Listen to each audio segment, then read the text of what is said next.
Of all the days in a year, one carries a statistically elevated chance of killing you. Not a holiday, not the dead of winter, your birthday. Across datasets spanning millions of deaths in the United States, Switzerland, Japan, and the United Kingdom, the same pattern surfaces. People die on their birthdays more often than on any other single day. The excess ranges from 6 to 17%, depending on the study. No one can agree on why. The first person to notice was a sociologist at the University of California, San Diego. In 1992, David Phillips analyzed 2.7 million death records from California and found something that should not have been there. Women were significantly more likely to die in the week following their birthdays than in any other week of the year. More striking still, female deaths dipped measurably in the week before, as though the body were holding on, waiting for one last celebration before letting go. Phillips called it the deadline hypothesis. The birthday, he argued, served as a psychological anchor, a date so personally meaningful that the dying mind could marshal its remaining resources to reach it. A terminally ill grandmother holding on for one more cake, one more song, one more circle of faces she recognizes. The study was widely cited. It also had a problem. The dip and recovery pattern appeared clearly in women. For men, the data diverged. Male mortality rose around the birthday without the clean preceding dip the postponement narrative required. Phillips had found a signal. It was not telling the same story for both sexes. 20 years later, a team in Switzerland confirmed the spike and revealed its character. Vladeta Gross and colleagues examined 2.4 million deaths spanning 4 decades. The birthday carried a 13.8% excess mortality for people over 60. Cardiovascular deaths rose by 18.6%. Strokes, heart attacks, the kinds of death that arrive without negotiation. Cancer deaths, slow, predicted, and heavily medicated, showed only a fraction of the excess, small enough that some analyses could not distinguish it from noise. That distinction mattered. If the birthday effect were purely about willpower, holding on or letting go, it should appear across all causes of death. The body does not distinguish between a failing heart and a failing liver when summoning the will to survive. But the data did distinguish. The spike concentrated in sudden deaths, heart attacks, strokes, falls, and suicides. The slow, managed deaths proceeded on their own schedule, indifferent to the calendar. Something was happening on birthdays, but it was not what Phillips had first imagined. In 2015, Pablo Peña examined a quarter century of American death records, tens of millions of entries, and found a 6.7% excess on birthdays. The number was smaller than the Swiss figure, but drawn from one of the largest mortality datasets ever assembled.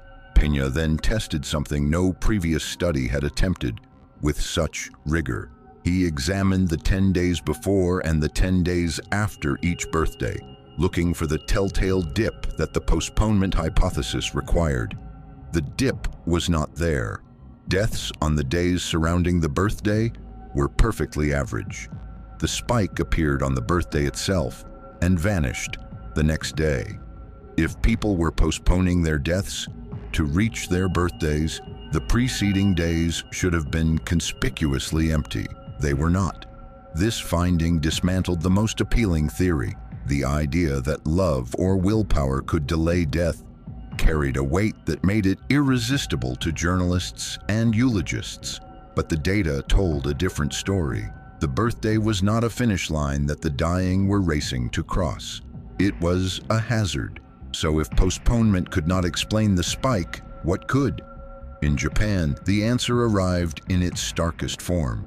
Multiple studies found that suicide spiked on birthdays, enough to register as a distinct epidemiological signal. The researchers controlled for day-of-week effects, seasonal depression, and holiday clustering. The birthday remained significant after every adjustment.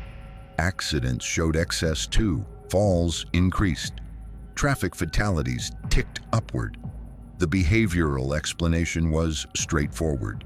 People celebrate. Celebrations involve alcohol, and alcohol leads to accidents. Swiss data put the accidental death spike at 28.5% on birthdays, nearly double the cardiovascular excess. But alcohol could not explain the cardiovascular spike. Heart attacks do not wait for the second glass of champagne. Many of the cardiac deaths occurred in the morning, hours before any celebration had begun. The heart failed on waking. A person opened their eyes on the anniversary of their birth, and their chest tightened before their feet touched the floor. In 2025, a data journalism team at The Pudding confirmed the pattern with the largest analysis yet. Controlling for the uneven distribution of birthdays across the calendar, they found a persistent birthday excess, with some subsets showing the spike reaching as high as 17%. No postponement dip, no displacement to adjacent days, just a spike, sharp, isolated, and persistent. One detail recurred across the international literature. The magnitude varied dramatically. In Switzerland, 13.8%. In the United States, 6.7%. In Japan, the suicide component was outsized compared to Western nations. The effect existed everywhere but wore a different face in each culture, which raised a harder question. Was this a universal biological phenomenon wearing cultural masks? Or were multiple independent mechanisms? Alcohol here, loneliness there, stress elsewhere, converging on the same calendar date by accident. Three explanations have competed for dominance. Each carries evidence. Each has a weakness the others exploit. The first is psychological stress. Birthdays are not universally joyful events. For those who are aging, isolated, or confronting mortality, a birthday functions as a forced accounting. Another year elapsed, fewer remaining, a measure of everything left undone. That reckoning could trigger a catecholamine surge, adrenaline and cortisol flooding the bloodstream, spiking blood pressure, destabilizing cardiac rhythm. For a heart already compromised, that hormonal cascade might be the final insult. The theory accounts for the cardiovascular concentration. It explains why cancer deaths, buffered by medication and occurring in sedated states, show no spike, and why the timing skews to the morning hours. The dread begins at waking, not at the party. It cannot account for the Japanese suicide data, where the birthday functions not as a passive stressor, but as an active trigger for ideation. The second explanation is behavioral. People drink on their birthdays, they eat differently, sleep less, drive after celebrations, take risks they would not normally take. The 28.5% spike in Swiss accidental deaths supports this reading cleanly, but the behavioral theory carries its own fatal weakness. It cannot explain the morning cardiac deaths. It cannot explain why the effect persists among the elderly living alone, the institutionalized, those for whom a birthday passes without a single phone call, without a single voice saying the words. If the mechanism were purely behavioral, the effect should concentrate among the young and social. It is strongest among the old and isolated. The third explanation is the most ambitious and the strangest. Some researchers have proposed that the human body operates on a circannual rhythm, an annual biological clock analogous to the circadian clock that governs sleep and waking. If such a rhythm exists, it would be anchored to the date of birth, the moment the organism first drew breath outside the womb. Consider what that implies.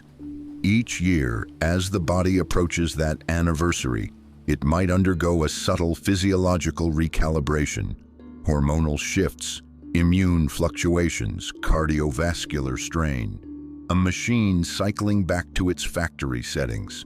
In a weakened system, that recalibration tips the balance toward failure. Animals demonstrate annual cycles. Bears entering hibernation, salmon returning to spawn, birds navigating thousands of miles on schedule. Extending those patterns to human mortality requires a step the data alone cannot support. No laboratory has isolated an annual rhythm in humans, comparable to the well-documented circadian system. The circannual hypothesis remains the most complete seeming explanation and the least proven. There is one more possibility, that no mechanism is required at all. When a body is found and the exact time of death is uncertain, hospitals and coroners must assign a date. If the deceased's birthday is already in the chart, it provides a convenient default. A nurse recording a death at 5 a.m., the hallway quiet, the patient cold, the chart open to a page that reads, "Date of birth" in bold, may feel more confident about the date when it matches a number she already knows. This imputation bias, compounding across millions of records, could inflate the signal without any biological or psychological process being involved. It is the least satisfying answer. It is also the one that has not been ruled out. What makes the birthday effect endure as a question is not the size of the signal, but its stubbornness. It has been measured in datasets spanning decades and continents. It survived the dismantling of the postponement narrative. It has resisted reduction to any single cause. Alcohol contributes in some populations. Psychological stress contributes in others. Data artifacts may inflate the margins. But strip all of those away, and researchers still cannot account for the full magnitude of the spike. Something residual persists. Something the known explanations leave untouched.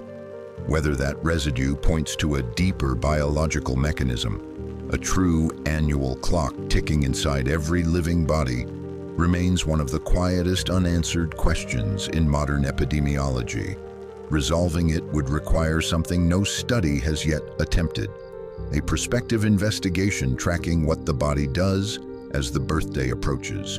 Cortisol levels, heart rate variability, immune markers, sleep architecture, measured in real time across thousands of subjects. The technology exists. The funding and the institutional will do not. The pattern continues regardless. Somewhere today, a person will wake on their birthday and not survive to see its end.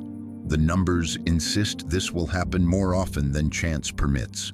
Whether the cause is a surge of cortisol at dawn, a glass raised one too many times, a coroner's convenient guess on a form, or something the body remembers that the conscious mind has long forgotten. The calendar keeps its own counsel.